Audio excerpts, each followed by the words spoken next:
everyone, myself Renu Arora, and today I'm here again to take the other topic of the class 10 science, that is the heterotrophic nutrition. Please, if you like my videos, subscribe my channel, share it with your friends because this give me the motivation to make my new videos. So please subscribe my channel. Now today topic is heterotrophic nutrition. What is heterotrophic nutrition? The organism which do not prepare their own food, they depend on other for their food, that is called heterotrophic nutrition.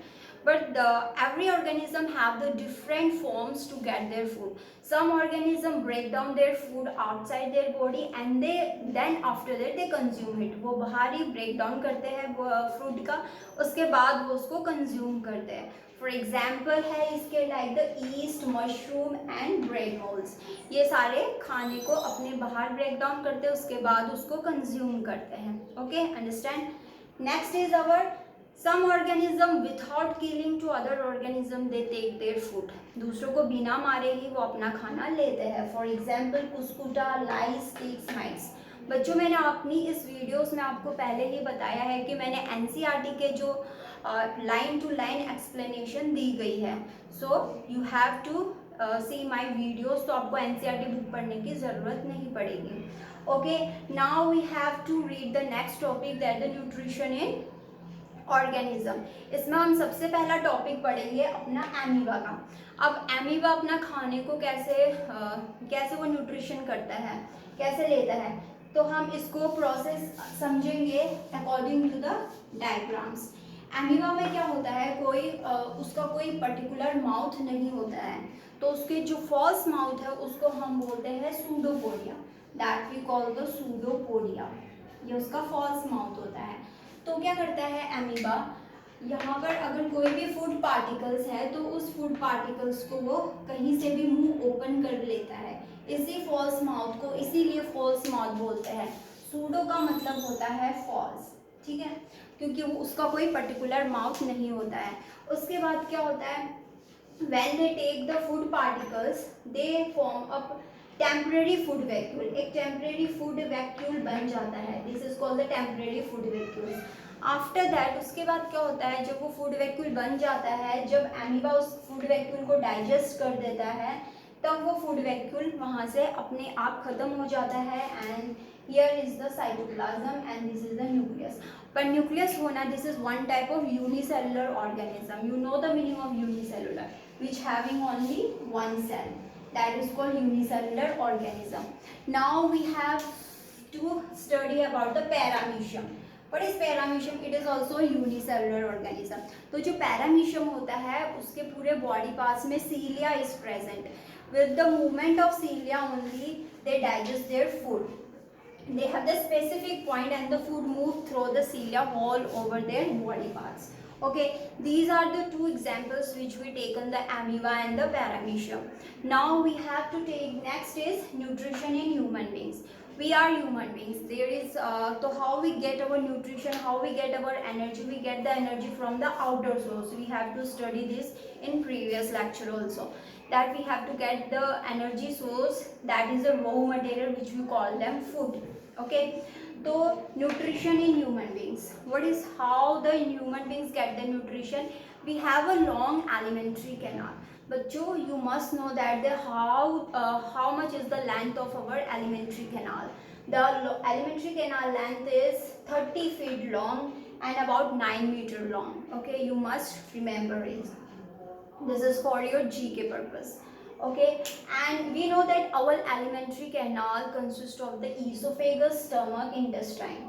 Okay, and they start from the mouth and they end up to the anus. This much you know. Okay, this is the digestive system also we call them. Next is your how our digestion will be started, how we get the nutrition. We have to study this step to step. Okay, first of all we have to take the food inside our mouth. Okay, हमने खाना mouth में लिया.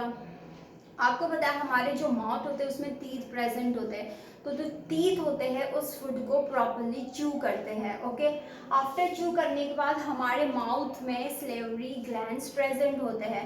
जो salivary glands है उसमें से saliva secret होता है। सलाइवा में हमारे सलेवरी अमाइलेज होता है। अभी जो सलेवरी अमाइलेज है वो फूड को मोर डाइजेस्टिबल बनाता है, ठीक है। एंड जो उसके बाद क्या होता है, जो टंग होता है टेस्टिंग रोलिंग द फूड, वो बताता है कि खाना कैसा है और फूड को रोल करने में हेल्प करता है।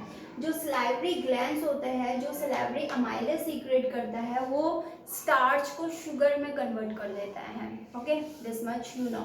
आफ्टर दैट ये खाने का प्रोसेस हो गया माउथ में। माउथ के बाद हमारा खाना कहाँ पर जाएगा, ईसोफेगस। आपको बच्चों 1 marks they ask the question that what is the other name of oesophagus, that is called the food pipe also, you must know this, ठीक है। बच्चे हमेशा भूल जाते हैं ईसोफेगस, वो will be the silent, okay. Oesophagus, तो oesophagus में क्या हो गया, अब हमने खाना खा लिया, हमने जो खाने को निकला वो खाना अपने आप तो पेट में जाएगा नहीं, ठीक है। There is the rhythmic contraction will be occur. Rhythmic contraction हमारी एलिमेंट्री कैनाल्स में होते हैं, जिनको पेरिस्टाल्टिक मूवमेंट बोलते हैं, जो खाने को धक्का देते हैं up to the, they push the food into the stomach, okay. So that is called the peristaltic movement. जब खाना हमारे स्टमक में चला जाता है, we know that in our stomach that is present the gastric glands, okay. जो gastric glands होते हैं वो क्या सीक्रेट करते हैं, गैस्ट्रिक जूसेस सीक्रेट करते हैं, जो हमारे खाने को मोर डाइजेस्टेबल बनाते हैं। You know which acid is present in our stomach, that is called the hydrochloric acid. What is the function of hydrochloric acid, that you know in previous class also, that the hydrochloric acid will kill the bacteria, okay. They kill the bacteria which is present in our food and in our stomach. That is there is present the layer that is called the mucus layer, because हमारा जो stomach होता है उसमें acid secret होता है, तो हमारे stomach को प्रिवेंट करने के लिए जो हमारी म्यूकस लेयर होती है वो हमारे स्टमक की इनर जो लाइनिंग होती है, we know that our stomach is like a J shape. इसके अंदर जो हमारी ये म्यूकस लेयर होती है वो हमारे स्टमक को प्रिवेंट करती है HCl से, ओके, दैट्स वाई। तो हमारे स्टमक में पेप्सिन सीक्रेट होता है, हाइड्रोक्लोरिक, म्यूकस, और म्यूकस तो लेयर होती है जो प्रोटेक्ट करती है। जो पेप्सिन होता है वो प्रोटीन का ब्रेक डाउन करता है। जो पेप्सिन और HCl is a acid, okay. अगर एसिड ही पेट में बहुत ज़्यादा सीक्रेट होता रहेगा तो वी हैव द हम बार बार बोलेंगे that we are suffering from the acidity. Sometimes the adult will say that we are suffering from acidity. तो इस एसिड को न्यूट्रलाइज करने के लिए जो पेप्सिन होता है that is called the base. तो बेस प्लस एसिड जब आपस में मिल जाते हैं ये एक न्यूट्रलाइजेशन रिएक्शन का फॉर्मेशन करते हैं, ठीक है, न्यूट्रलाइजेशन रिएक्शन, जिससे हमको एसिडिटी नहीं हो पाती है, ओके।